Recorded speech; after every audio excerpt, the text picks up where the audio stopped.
Lisa Weinstein has been amazing. When me and my husband felt like giving up, she was that extra light to not give up. My husband was Army. He was stationed in Fort Sill, Oklahoma. We got pregnant with my Giddeon in 2019. I have an older son who is on the spectrum. So my husband got compassionate reassignment to come to Fort Stewart. And that's how we ended up here. We moved to Little Wissy. TRICARE had sent me to Wynn Army Hospital to their OB care because they had a facility on base and that's where they wanted us to go.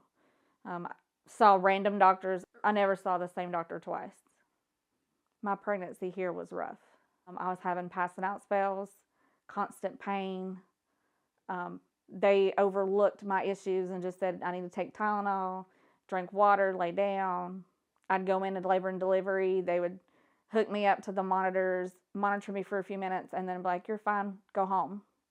I was scheduled for an induction with Giddeon that morning. We got there. They didn't have a bed and told me to come back later. I was nauseous, sick, not feeling good.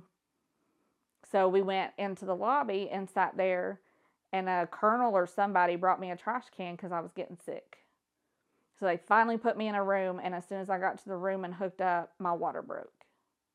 They said everything was fine, everything was normal, the water was clear, but what we didn't know is I had 2 amniotic sacs.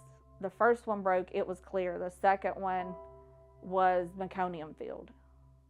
It took a little while to get him delivered due to him being fetal position A. His heart started dropping, the heart rate. Once he was born, he wasn't breathing. There was no cry, there was nothing.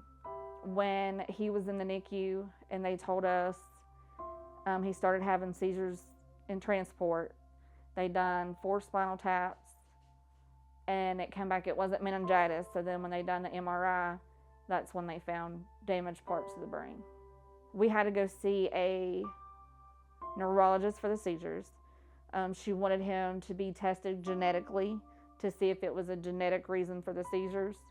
And the geneticist said there was no reason in his genetics to be having seizures.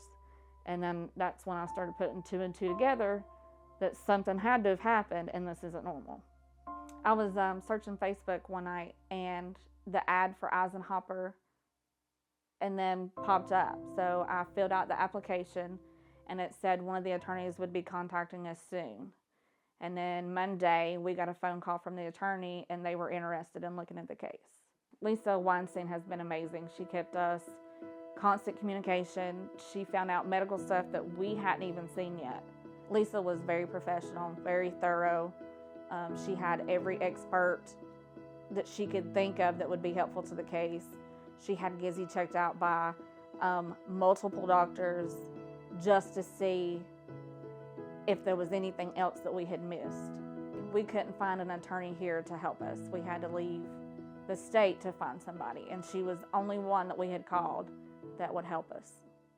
He has no impulse control. He has seizures, which are currently under control with Keppra.